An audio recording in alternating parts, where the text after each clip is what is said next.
जय Hind everyone, this is Parul और ये है क्लास 2 वीडियो 2 केवीएस की। और जिन्होंने पहली वीडियो नहीं देखी है वो जाके पहली वीडियो देखें। और मैंने केवीएस के सिलेबस की फ़िज़िकल एजुकेशन के सिलेबस की वीडियो बना दी है, तो आप यहाँ से आई बटन से क्लिक करके अपने सिलेबस की वीडियो देख सकते हैं। तो देखते हैं आज के पॉइंट क्या है।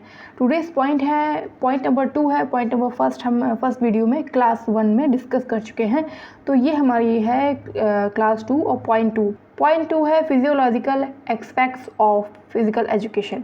ठीक है, तो इसमें effect of exercise on muscular system आज हम पढ़ने वाले हैं। तो सबसे पहले देख लेते हैं फिजियोलॉजी का मीनिंग क्या होता है, यानी कि शरीर क्रिया विज्ञान किसे कहते हैं। तो इसकी डेफिनेशन दी हुई है, शरीर क्रिया विज्ञान की वह शाखा है जिसके अंदर जीवित प्राणी के सामान्य कार्यों का अध्ययन किया जाता है। ठीक है, इससे फिगर से आप समझ पा रहे होंगे कि बॉडी में जितने भी ऑर्गेनिज्म हैं, जितनी भी क्रियाएं होती हैं जीवित प्राणी में, उससे रिलेटेड अध्ययन को हम शरीर क्रिया विज्ञान कहते हैं। जैसे कि स्केलेटल हो गया, डाइजेस्टिव हो गया, लिम्फेटिक हो गया, रेस्पिरेटरी हो गया, एंडोक्राइन हो गई, मसल सिस्टम हो गया, नर्वस सिस्टम हो गया, सर्कुलेटरी सिस्टम हो गया, रिप्रोडक्टिव सिस्टम हो गया। तो ये सारे सिस्टम किस तरह से कार्य करते हैं, शरीर की जो क्रिया होती है उस क्रिया विज्ञान को हम कहते हैं शरीर क्रिया विज्ञान या फिजियोलॉजी। इंग्लिश में कहते हैं physiology is a defined as branch of science with the study of normal function of living organism. ठीक है, आगे बढ़ते हैं। तो हमारा टॉपिक है मेन मस्कुलर सिस्टम, पेशी तंत्र हमें जानना है। तो उससे पहले हम ये समझ लें कि मसल किसे कहते हैं, मसल होती क्या है हमारी बॉडी में, उसका क्या रोल है। तो मसल हमारी बॉडी में शेप और पावर प्रोवाइड करती है। मसल की संख्या हमारी बॉडी में 630 से 640 तक मसल पाई जाती हैं। और पूरी बॉडी का जो वेट है उसका 45% वेट हमारी मसल का होता है। ठीक है, मसल कंपोजिशन अगर देखें तो 25% मसल प्रोटीन और चीज़ें होती हैं, 75% हमारी मसल में वाटर पाया जाता है।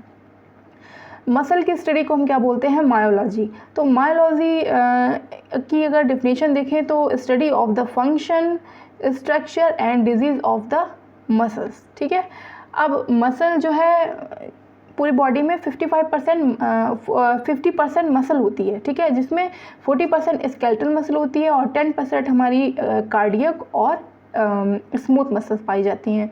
अब हम कुछ नॉर्मल पॉइंट या जो बेसिक पॉइंट है सबको पता होते हैं वो हम देख लेते हैं। सबसे बड़ी हमारी जो मांसपेशी होती है यानी मसल होती है वो हमारी होती है ग्लूटियस मैक्सिमस, जो कि हिप या बटक बोलते हैं जिसको, उसका नाम होता है ग्लूटियस मैक्सिमस। सबसे बड़ी यानी कि आकार में बड़ी। सबसे लंबी मसल की अगर हम बात करें तो वो होती है सार्टोरियस, जो कि हमारी जांघ में होती है। ठीक है, लंबी मसल, बड़ी मसल और लंबी मसल में कंफ्यूज ना होइएगा। तो बड़ी मसल हमारी है ग्लूटियस मैक्सिमस और लंबी मसल है हमारी सार्टोरियस। ठीक है, सबसे छोटी मसल हमारी कौन सी होती है, सबसे छोटी मसल हमारी कान में पाई जाती है, जो कि जिसको बोलते हैं स्टेपिड्यूस। और सबसे छोटी बोन भी हमारे कान में पाई जाती है जिसको बोलते हैं स्टेपीज। ठीक है, जो स्टेपिड्यूस है सबसे छोटी मसल हमारे कान में, वो कितनी छोटी और कितनी पतली होती है, जो एक सूती धागा आपने देखा होगा जिससे आप सिलाई करते हो, जिससे हमारे सब कपड़े सिलते हैं, उस धागे के बराबर उतनी पतली हमारे कान में स्टेपिड्यूस मसल होती है, सबसे छोटी मसल। ठीक है, आगे बढ़ते हैं। टाइप ऑफ मसल देख लेते हैं। टाइप ऑफ मसल कितने प्रकार की होती है, मसल 3 प्रकार की है, स्केलेटल मसल, स्मूथ मसल और कार्डियक मसल। फिगर से आप देख पा रहे होंगे कि कार्डियक मसल हमारे हृदय की, कार्डियक यानी हृदय से ही समझ लीजिए, नाम से पता चल रहा है कार्डियक मसल हो गई। ठीक है, जो कि सिर्फ हृदय में ही पाई जाती है मसल।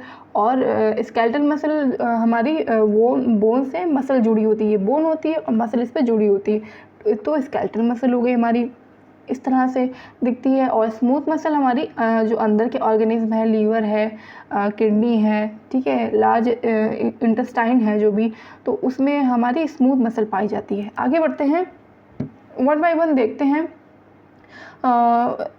यहाँ पे गलत हो गया, इनवॉलेंट्री नहीं, वॉलेंट्री मसल होगा यहाँ पे, यानी कि ऐच्छिक muscle, skeletal muscle, striated muscle, ये सारे नाम एक ही हैं। इसको कंकालीय मसल क्यों बोलते हैं, क्योंकि कंकाल यानी कि हड्डी से मसल जुड़ी होती है, इसलिए इसको हम कंकालीय मसल कहते हैं। ऐच्छिक मसल क्यों कहते हैं, क्योंकि हमारी इच्छा के अनुसार ये मसल कार्य करती है।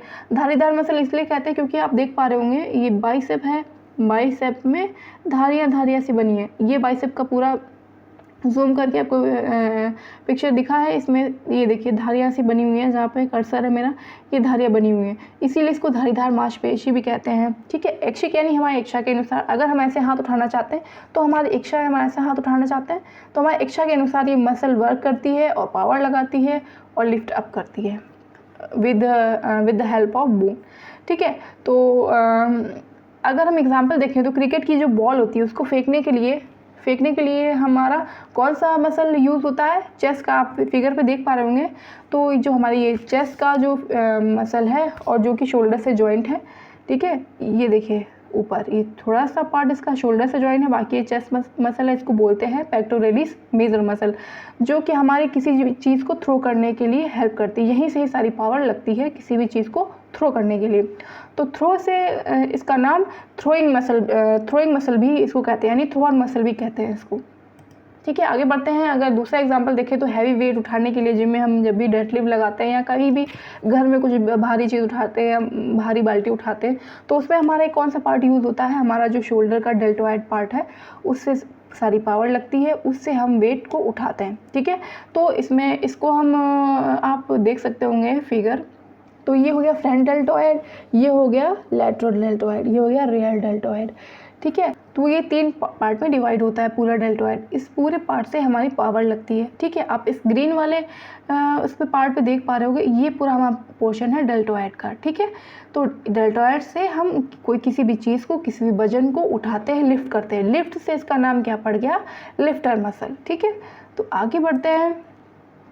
स्मूथ, इनवॉलेंट्री या अनस्ट्रिप्ड मसल, यानी कि आरेखित पेशियाँ। आप स्क्रीन पे जो फिगर लगा उसे देख सकते हैं कि इसमें कोई भी धारी नहीं है, स्ट्रिप्ड नहीं है। ठीक है, तो ये स्मूथ मसल हो गई। और अनैच्छिक कैसे होगी? हमारी इच्छा के अनुसार कार्य नहीं करती हैं, अनैच्छिक होती हैं। यानी कि जैसे कि दिल का धड़कना, अगर हम चाहें कि नहीं आज मेरा दिल ना धड़के, तो ऐसा नहीं होगा। वो अपनी इच्छा के अनुसार अपना कार्य करती रहती है। जैसे कि हमारे लंग्स हम सोचे कि आज थक गए, हम सांस नहीं लेंगे, तो ऐसा कुछ नहीं होने वाला।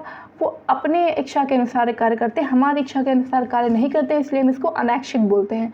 स्मूथ मसल होती हैं कोमल, नरम, मुलायम, जो कि हमारे अंदर के ऑर्गन हैं उन पे ये मसल होती है। जैसे कि लंग्स हो गया, लीवर हो गया, डायाफ्राम हो गया, स्मॉल इंटेस्टाइन हो गई, इन सब में कौन सी मसल यूज़ होती है? Smooth muscle. ठीक है, आगे बढ़ते हैं। कार्डिक मसल होती है हमारे हृदय पेशी, जिसको बोलते हैं। ये स्ट्रक्चर वाइज तो हमारा होता है वॉलेंट्री मसल, और जो इसकी वर्क है, वर्क वाइड ये कैसा होता है? इनवॉलेंट्री मसल, यानी अनैच्छिक, हमारी इच्छा के अनुसार कार्य नहीं करता है। और इसका स्ट्रक्चर, यानी इसमें धारियाँ होती हैं, स्ट्रिप्ड होती हैं। ठीक है, तो ये जो हमने फर्स्ट वाला पढ़ा था, फर्स्ट टाइप, उसकी तरह इसका स्ट्रक्चर होता है। फंक्शन इसका सेकेंड वाले टाइप यानी इनवॉलेंट्री यानी अनैच्छिक होता है। ठीक है, तो इसका ह्यूमन पर कोई कंट्रोल नहीं होता है, ये अनैच्छिक कार्य करता है। ठीक है, आगे बढ़ते हैं। जो हमारा मेन पॉइंट पूछा गया हमारे सिलेबस में, effect of exercise on muscular system. ठीक है, ये मेन पॉइंट पूछा गया है कि एक्सरसाइज का, अभ्यास का हमारे शरीर पे, हमारे शरीर या हमारे मांसपेशी जो मस्कुलर सिस्टम है, इस पर क्या प्रभाव पड़ता है। तो पहला पॉइंट है कि मांसपेशी की संरचना में बदलाव।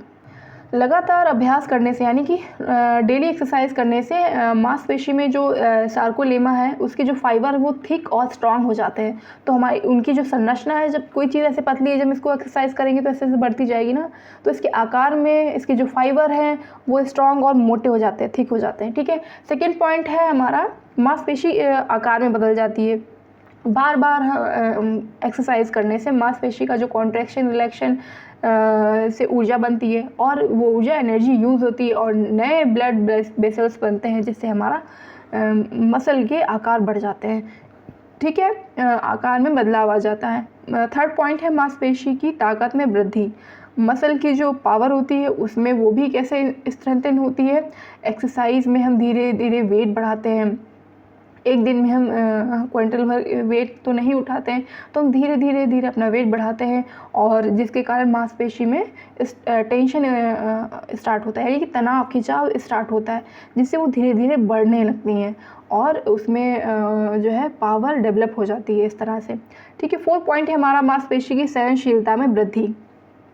बार बार एक्सरसाइज करने के कारण मसल में कॉन्ट्रैक्शन रिलैक्शन की संख्या बढ़ जाती है, जिससे storage of energy in muscles बढ़ जाता है। ठीक है, मसल में जो हमारा एनर्जी है वो स्टोर हो जाती है। और एक्सरसाइज के कारण रेड मसल जो है हमारी फाइबर बढ़ जाते हैं, जिसके कारण हमें हमारे अंदर सहनशीलता वृद्धि बढ़ जाती है। ठीक है, 5th पॉइंट है हमारा मांसपेशी में रासायनिक बदलाव यानी कि केमिकल चेंजेस कैसे आते हैं। जो ATP CP है और हीमोग्लोबिन है, ग्लाइकोजन है आदि की मात्रा बढ़ जाती है हमारे एक्सरसाइज करने से। ठीक है, मेंटेन हो जाती है, जो हमारा मेटाबॉलिज्म है उसमें सहायता प्रदान करती है। मांसपेशी की संख्या भी बढ़ जाती है, यानी कि मसल